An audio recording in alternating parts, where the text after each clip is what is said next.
It took me years, probably 3-4 years, before I finally got up the nerve and said, you know what, I've been thinking about this long enough. I've been pondering it, wanting to do it, talking about it, and not doing a darn thing. And so it's probably like about a month or two ago, I said, you know what, I'm gonna do it.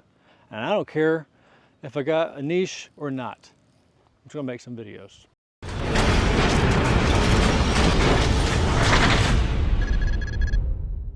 Hey, what's going on? My name is David. Today we're going to be talking about how I got my very first 100 subscribers on YouTube.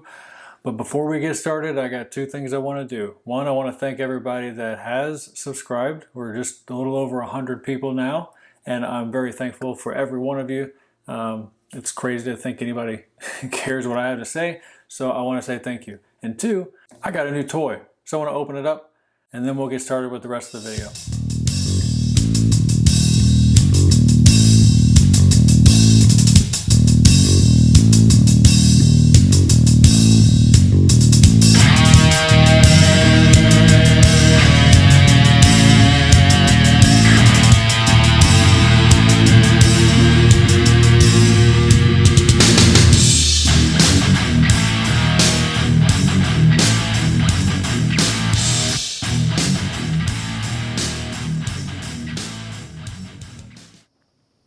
All right, so we're trying this thing out. We're out of the office, to the point.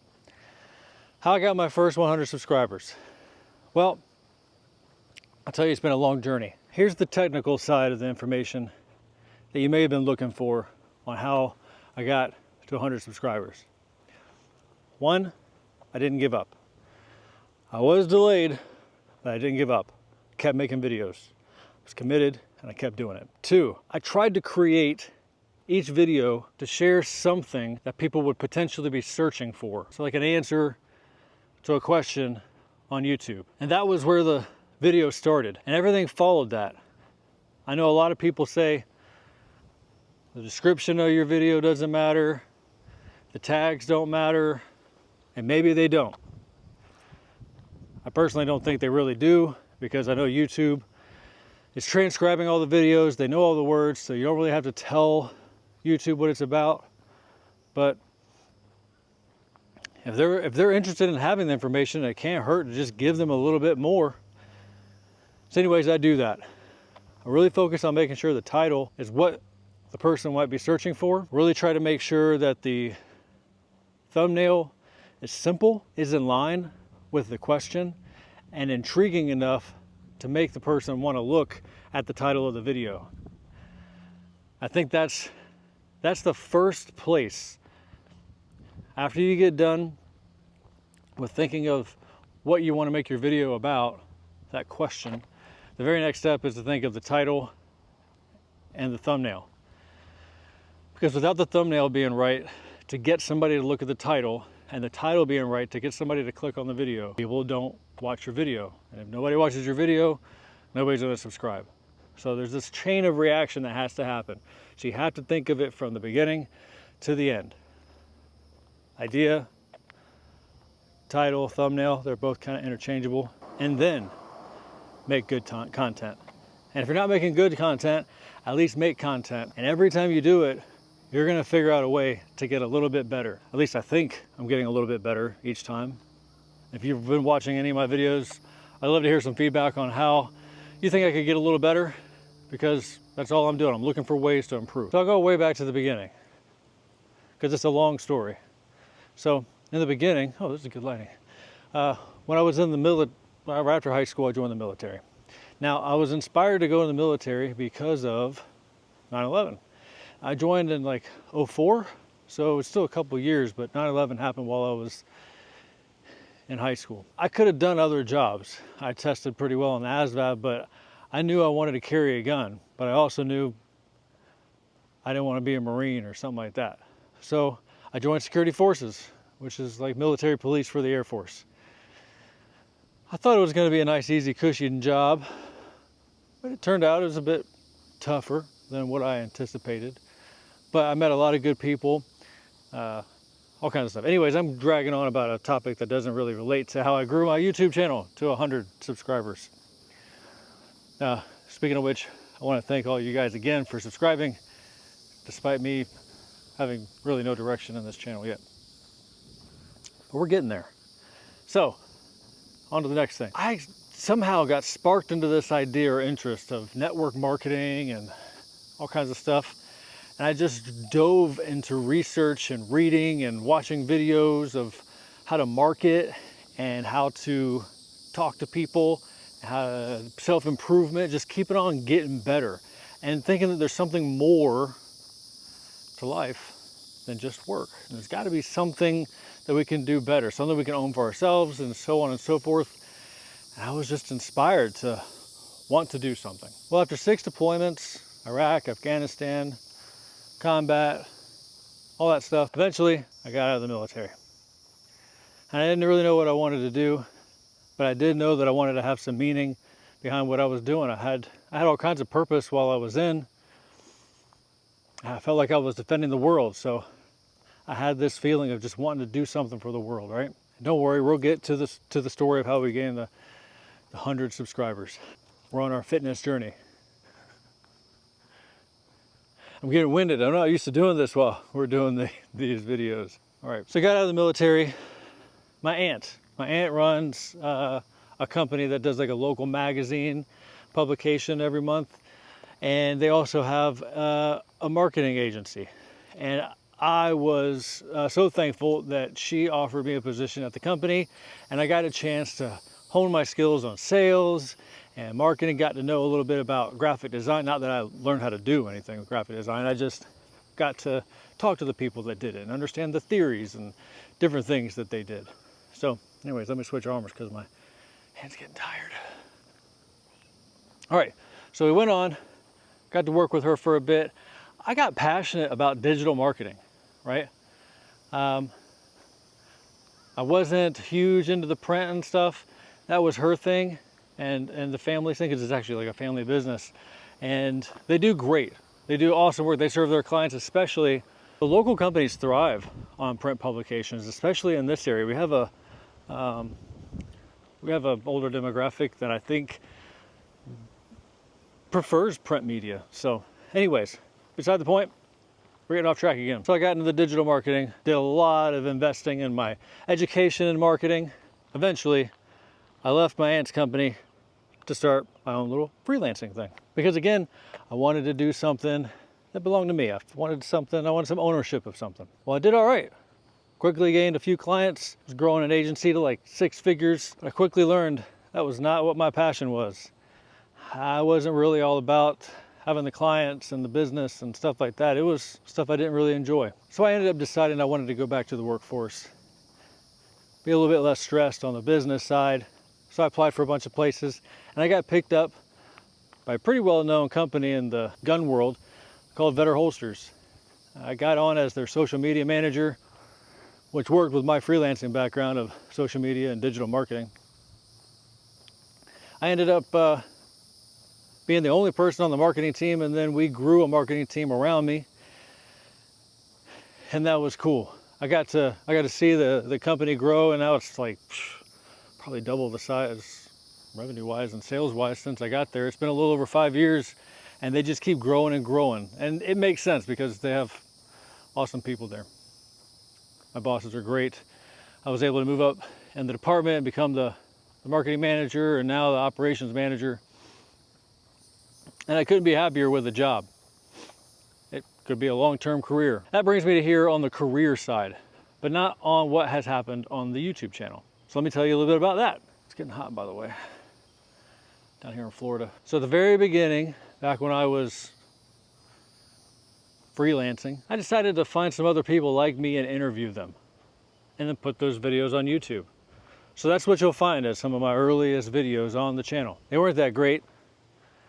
I probably could have prepared better for the questioning of those people. It is what it is. I'm leaving those videos live. You can go back and look at them, maybe find some good nuggets of information for marketing stuff.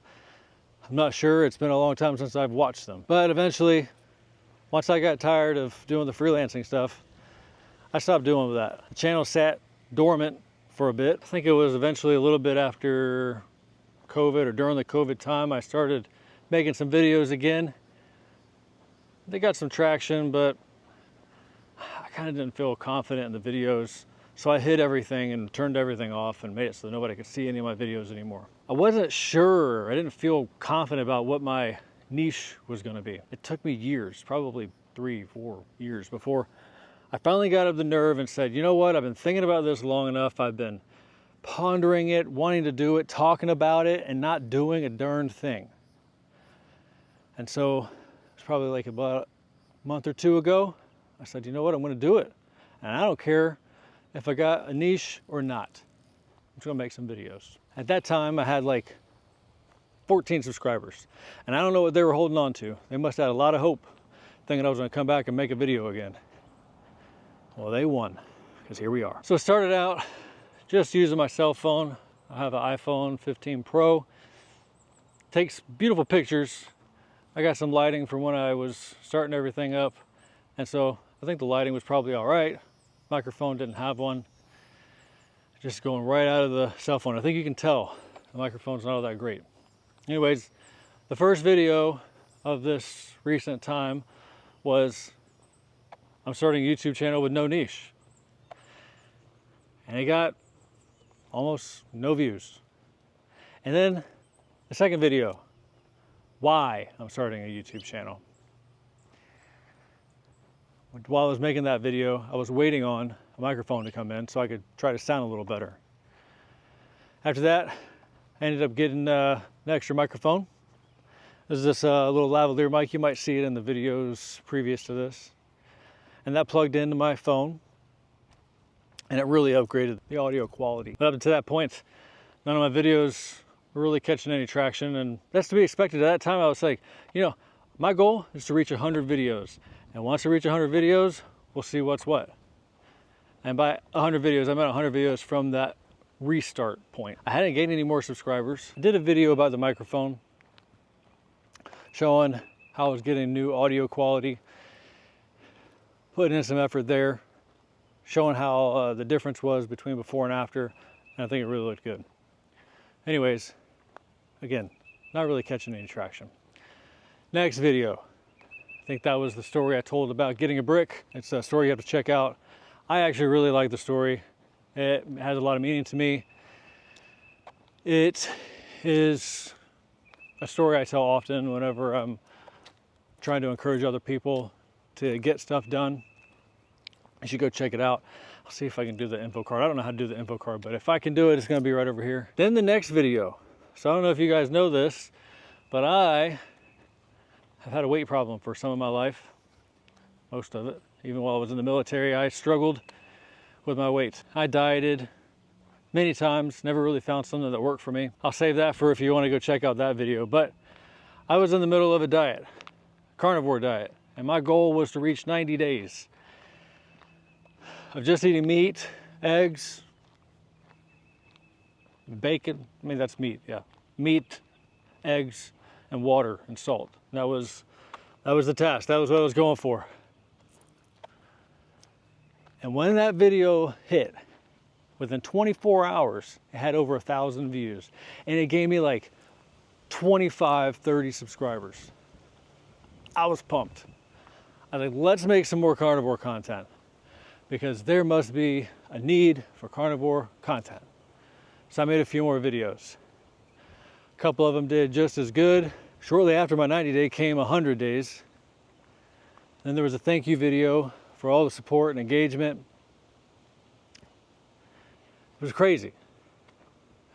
For a moment, I thought, I'm gonna do carnivore diet content forever. Then I started trying to think of ideas. And then I was thinking back to that moment after I got out of the military, and I said to myself, I'm looking for something where I can have ownership and purpose and feel like I'm really doing a big service and fulfilling a mission outside of myself. And while I think that the carnivore diet is really helpful for people, and there's a lot of people that can benefit from it, I'm one of them, it just doesn't feel like my life's mission. But I'll tell you what, you're gonna see me eating some meat in future videos if you watch my future videos, because I think I'm gonna stick with it forever, but we'll see. Time will only tell. But I got to thinking, I'm gonna change the content up a bit, so here we are. Those other carnivore videos did pretty well. Got a good amount of subscribers, and that's where I broke that 100 subscriber mark. So what was it that got me to break the 100 subscriber threshold? I believe that it was focusing and niching down. Getting to a piece of content or a type of content, a genre of content that people are looking for content and there's not enough of it there. I felt like there was enough carnivore content out there. Heck, there's tons of people, doctors and stuff, that are making content like every day. But apparently there's more of a demand than there is supply. So the question is, why am I not doing carnivore content now? Well, it's not because I don't think that the channel could grow and I could support and help people on the carnivore diet by just sharing my journey of the carnivore diet. That's not it, because I think there's plenty enough people that are active in the carnivore space and I enjoy it. There was lots of good engagement with the people that were watching the videos. It was great. For me, there's just more I want to share on the channel. And so what's interesting about starting with no niche, because that's what I did. I got the 100 subscribers because I started with no niche. But what's happening is I found a niche. I found the niche for carnivore. But what I realized is I can do something different, something more, a little bit deeper than focusing on a specific topic. I feel like I can incorporate a topic. I feel like I can still find ways to share carnivore related stuff and still be able to tap into that audience, but be able to bring some other value. So that's how I got my first 100 subscribers. I thought about doing YouTube for a long time, and then when I finally got dedicated to it, I did it without having a niche, and I found my niche along the way. So I want to encourage you to do the same thing. So what's the future of the channel look like, you might be asking? Well, I'm glad you asked. The future looks kind of like this. I want to get out of the office a bit more. I want to cover more content and have more layers than just the carnivore stuff. And what I really want to inspire other people to do is get their 100 YouTube subscribers. I'm not saying it's changed my life or anything, but it's definitely changed my mindset and my perspective of what's possible when you actually get moving and do something. I was very hesitant to get started because I didn't have clear direction on what I was going to do. And now that I have this clear direction, I don't think I could have come up with this new direction that I have now without actually doing the thing. Because at the beginning I was looking at just like a surface level type of niche. Like, I want to be a carnivore YouTuber or a tech YouTuber, and it wasn't enough that I felt like I could commit to that.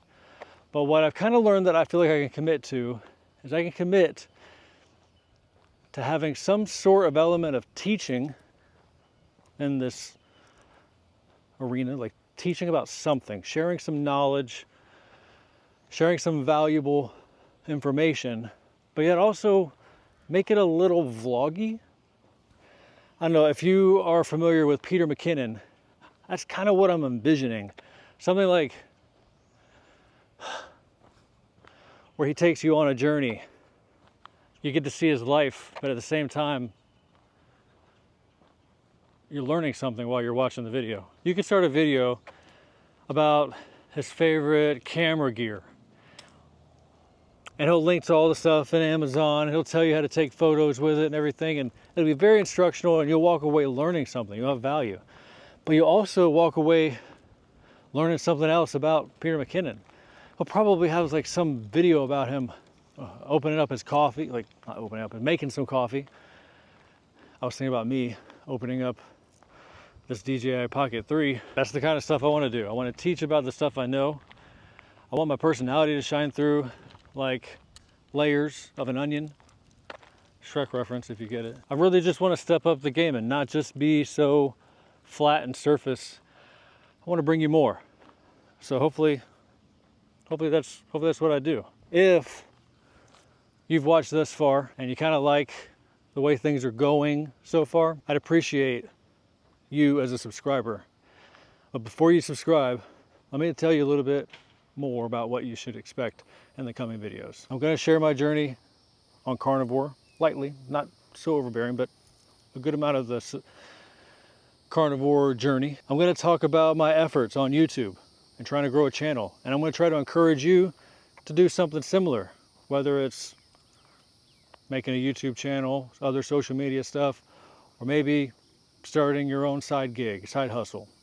I'm going to try to encourage you to do and follow your dreams. I read a lot of books, so likely I'm going to be sharing some knowledge that I gained from the books, some insight that I might have gained that day that I just think would be super valuable to share with you guys. Maybe some successes from work, like I said, working at the holster company. Maybe some lessons that I gained while I was in the military that I think might be transferable over here to civilian life. And maybe some fitness stuff. As you see here, we're taking a walk. This is a nice saunter, but we could get a bit more extreme. Maybe do some challenges of sorts. But that's the kind of stuff I have in my mind, and trying to layer it all together and maybe incorporate multiple pieces of those things in one video, whether it's the setting or the thing we're talking about, somehow incorporating that stuff. And by the way, I'm a techie. I love tech. That's why I got this DJI Pocket 3 thing. I saw it. I thought it looked awesome. I thought it would help me with this vlogging thing and making me feel not so uncomfortable in public. And so far, I'm only on the road all by myself, but it's actually doing what I thought it would do. We'll see how it goes when I go grocery shopping. And my favorite tech is Apple tech. I like my iPhones and things. So when the new iPhone comes out, I'll probably take you with me to the Apple store for a minute. It's my one time a year that I share tech. Anyways, I've never shared the tech. Well, yeah, I've shared some tech videos. We'll see. We'll see if I make a video like that. But you'll at least probably get to see it in the background whenever I get new technology, because it's fun. That's one of my favorite things is technology. That's my hobby. That and you guys. So if you think that kind of content would be cool, if you like my style, my background, bald heads, whatever it is that fits your taste, if you like that stuff, please subscribe, hang out with me. I'm trying to get a video out at least once a week. I don't have like a specific day that I'm planning on putting videos out, especially now with the videos being a little bit more complex than what they were. I was just sitting in front of a camera, putting it together, cutting out the ums and ahs, and then publishing. Now, I think I have a little bit more editing to do, multiple angles, multiple cameras, things like that. We're gonna try it out. I don't know how much faster it'll go or how much slower it'll be. Don't know. But we'll find out. Please bear with me as we go through these growing pains. Just know that I'm committed to making quite a few videos before I feel like I failed. And so far, I don't feel like we're failing. I feel like we're providing some value to somebody. Apparently, at least 100 people care, right? And if 100 people were sitting in a room with me right now, interested in what I have to say, so much that they bought a ticket, even if it was a free ticket, they put their email address in to just say, hey, I want to hear what David Cote has to say. That's wild. I don't even have many people in my house that want to hear what I have to say. I don't mean that, but I do kind of a little bit. So I appreciate you being here, wanting to hear what I have to say. We'll see what the future holds. Till next time.